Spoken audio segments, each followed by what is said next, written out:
কিন্তু মদ লাগিব মোক কেলা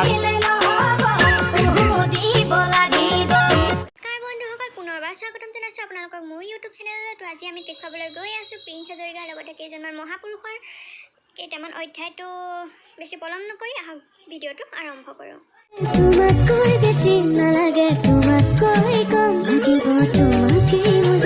অকল ভিডিঅ'টো বাৰু ঘৰত পাইছেনে? যা পুছ কে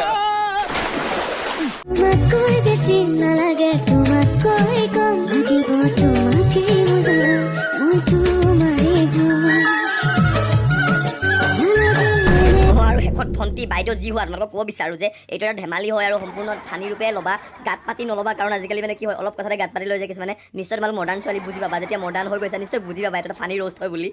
বিশেষ ক'বলগীয়া তোমালোকক নাই, কিয়নো তোমালোকে নিজৰ মৰ্জিত দিছা চাগে ভিডিঅ'টো, বা যেনেকৈ নিদিয়া আমাৰ ক'বলগীয়া নাই। কিন্তু এটা কথা কওঁ যে নিজক ভাইৰেল কৰাৰ বাবে এনেকুৱা ধৰণৰ কাম নকৰিবা যাতে তোমাৰ পৰিয়ালৰ লগতে সমাজখনে লাজ পাবলগীয়া হয়।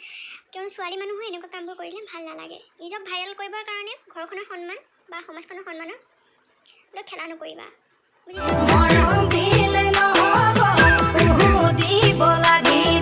মেট্ৰিকৰ ৰিজাল্ট দিওঁতেচোন ভাইৰেল হৈছিলে, আকৌ মালটো দি ভাইৰেল হ'বলৈ মন গ'ল নে প্ৰিন্স ভাইটি? গজব বেজতি হে। কিন্তু মদ লাগিব মোক কেলা আকৌ এবাৰ কওক। কিন্তু মদ লাগিব মোক কেলা মৰিবলগীয়া বয়সত বুঢ়াক কি লাগে? মদ লাগে। ককা হৰি নামত ধৰক, কিবা সদগতি পাব। মালকণ খালে সদগতি নাপায়।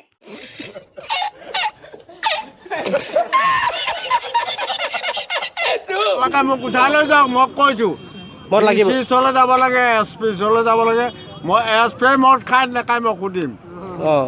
চুলাই নাখায়, ভাল খায়। এটা SP সুধিব মাল খায় নে নাখায়। আৰে ককা, আপোনাৰ জন্ম হোৱা নাছিল চাগে, আপোনাৰ সৃষ্টি হৈছিল ন, আবিৰ্ভাৱ হৈছিল আপুনি। বন্ধুসকল, ভিডিঅ'টো আজিলৈ ইমানতে সামৰিছোঁ। যদি ভিডিঅ'টো ভাল লাগে লাইক, কমেণ্ট, শ্বেয়াৰ আৰু ছাবস্ক্ৰাইব কৰি দিব মোৰ চেনেলটো, যাতে আপোনালোকে সকলোবোৰ ভিডিঅ' মোৰ সকলোতকৈ আগত পায়। তাৰ বাবে বেল আইকনটো দবাই দিব। আৰু যদিহে এনেদৰে ভিডিঅ'বোৰ আপোনালোকে চাই ভাল পায় তেন্তে কমেণ্ট বক্সত জনাব। মই আপোনালোকে কেনেধৰণৰ ভিডিঅ' আপোনালোকে চাব বিচাৰে আপোনালোকে কমেণ্ট বক্সত জনাব, মই দিব ট্ৰাই কৰিম। আৰু যদিহে ভিডিঅ'টো ভাল লাগিল লাইক, কমেণ্ট, শ্বেয়াৰ আৰু ছাবস্ক্ৰাইব কৰিব। ধন্যবাদ।